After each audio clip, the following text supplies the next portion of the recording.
People walked away from me in Washington, but they walked up to me in Hollywood. Just since I've been home, I've sold 3 shows to 3 different networks, one with Oliver Stone. What do you think the worst thing about prison was? You know, I think probably, well, I mean, you're going to miss your family, of course, but probably the boredom. I actually watched the boredom drive people crazy. People who were sort of on the line to begin with, they can't handle institutionalization. And people actually went crazy while I was there. Losing their minds. Yeah. Just because they didn't have nothing to do? Or And the guards don't care if you're crazy, and the medics don't care if you're crazy. They're not going to give you medication. They're going to put you in solitary because they treat mental illness as a disciplinary problem, not as an illness. And so you're not going to get any better. And when you come out, you're going to be angry, and you're going to be violent, and you're going to repeat, and you're going to go right back in again. So if you can save yourself, turn around now. what exactly are your thoughts on rehabilitation? Do you feel like the prison system, the justice system, judicial system, however you want to put it, do you feel that does its job as far as rehabilitating people? No. And if you don't feel that, then because I don't feel it either, No. I'll be honest with you. What do you feel they could do better to make rehabilitation actually a thing instead of just a word? Yeah, you know, it's a word that they should be embarrassed that they use. There is no such thing as rehabilitation. It simply doesn't exist.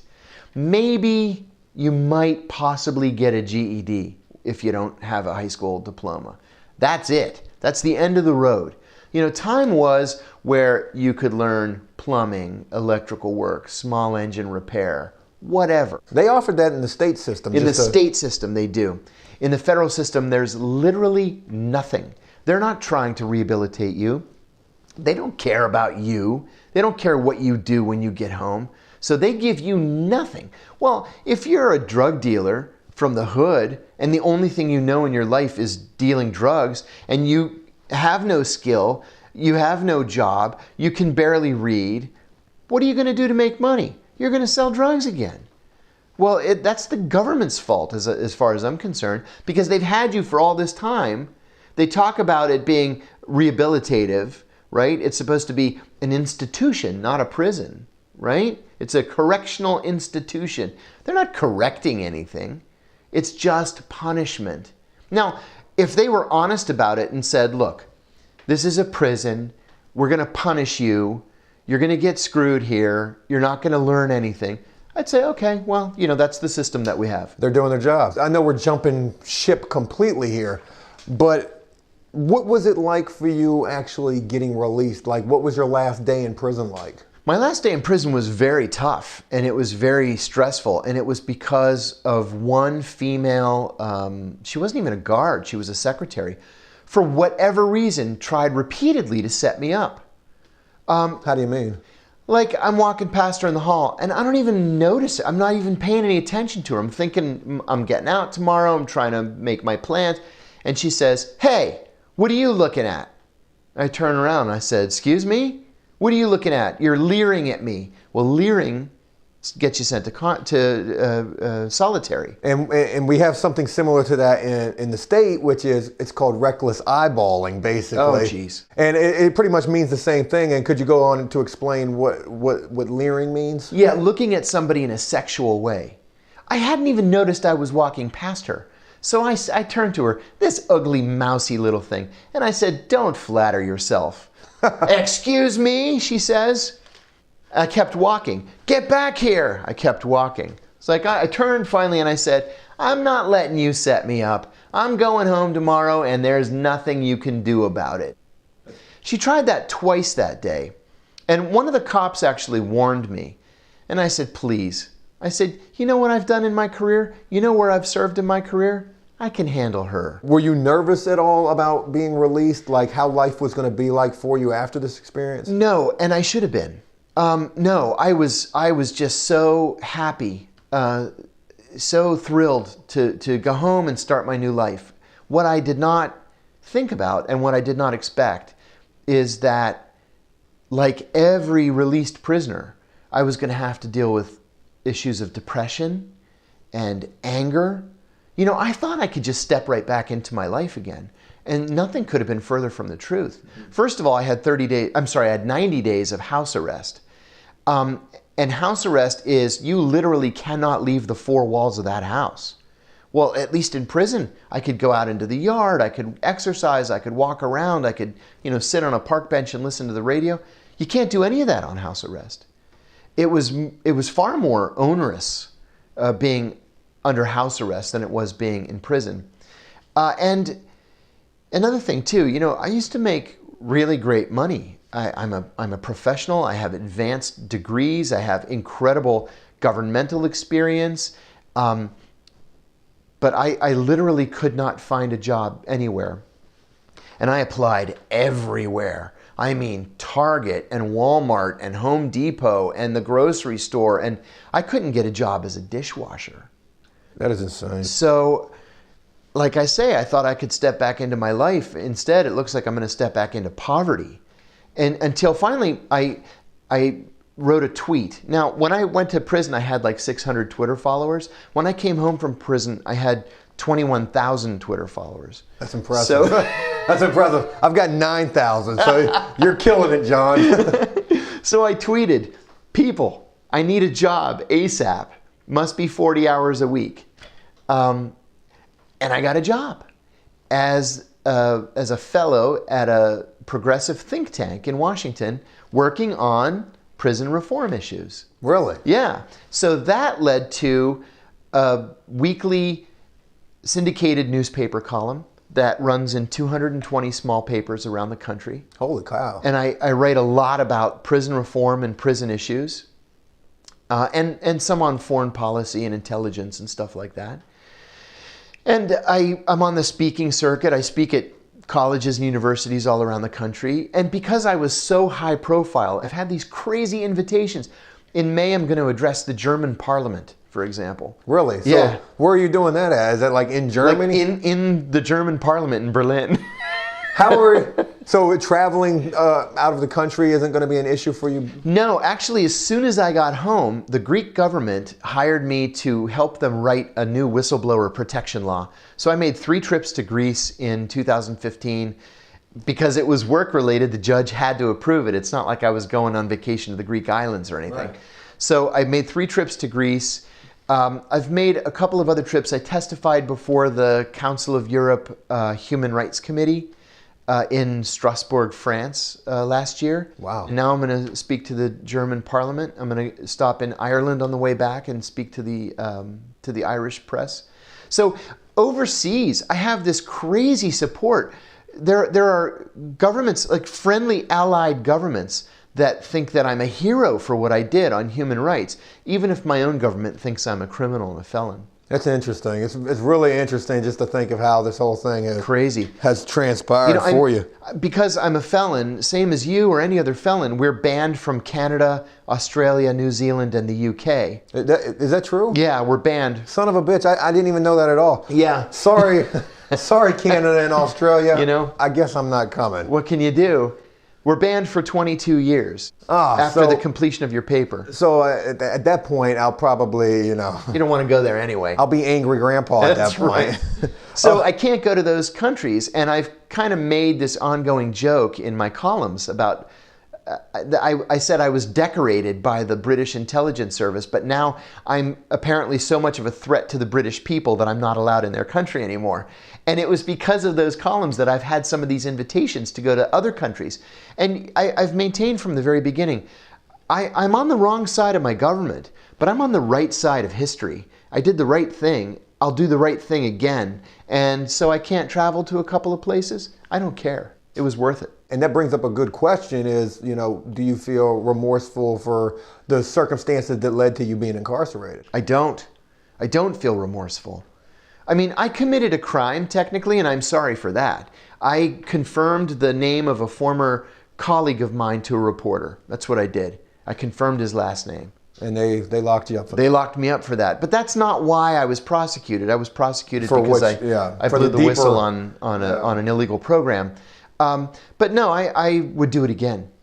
Somebody had to do it. What do you think the hardest thing has been for you since being released from prison? Was it trying to find work? Was it Yeah, it was trying to find work. I was an adjunct professor at a university before I went to prison. And in fact, when I got arrested, they added classes to try to help me get through it because they believed I had done the right thing. But, and this is typical of all universities, there is a proviso in the charter saying that you can't work there if you're a felon. So I've lost those university teaching jobs. That's been hard. Otherwise, yeah, it's all about the job market. I've had some really great fortune in Hollywood, though, and I think this is where my future is. They say Washington is the city of second chances, right? If you're a congressman and you buggered a page or you cheated on your income taxes and you got convicted, you're gonna get a second chance. Washington's not the city of second chances for me. People walked away from me in Washington, but they walked up to me in Hollywood. Just since I've been home, I've sold 3 shows to 3 different networks. One with Oliver Stone, really? one with Alec Baldwin, and I'm confident. I spent the whole week last week in Los Angeles writing. I'm confident that at least one of these shows is going to make it onto the air, and that's going to be my big comeback. And that is actually super impressive right there. Thank you. To be able to come home from this experience of being locked up. And yeah. That's a show. Yeah, absolutely. That's a show. Don't get me to talking about this, because my question is, where's my show at? Exactly. You know?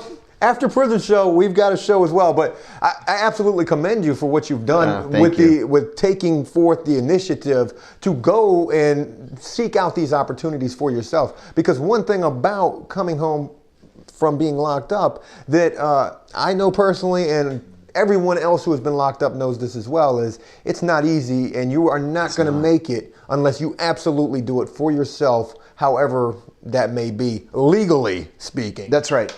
And sometimes it's going to take extraordinary measures as well, such as reaching out to Hollywood or even having Hollywood reach out to you and being able to paint this picture a lot broader with a bigger paintbrush. I'm speaking metaphorically here, but of what it is like this entire experience overall. You're exactly right. You know, John, it's been a real pleasure having this opportunity to speak with you. Again, this is the biggest interview that I've done here on After Prison Show. Pleasure's all mine, believe me. And also, it's really inspiring to me seeing the level of success that you've reached thus far for yourself since being released. Thank you. Anybody can do it.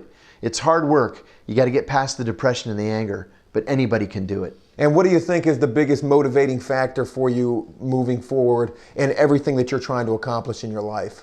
For me, it's 2 things. I have the most supportive wife a person could possibly have. She thinks that I was screwed in this whole experience. She has stood by me from the beginning, so I've got a strong backing in my own family. And second, you know, the anger at the system, the anger at the Bureau of Prisons, the anger at these bums that were running the place has energized me.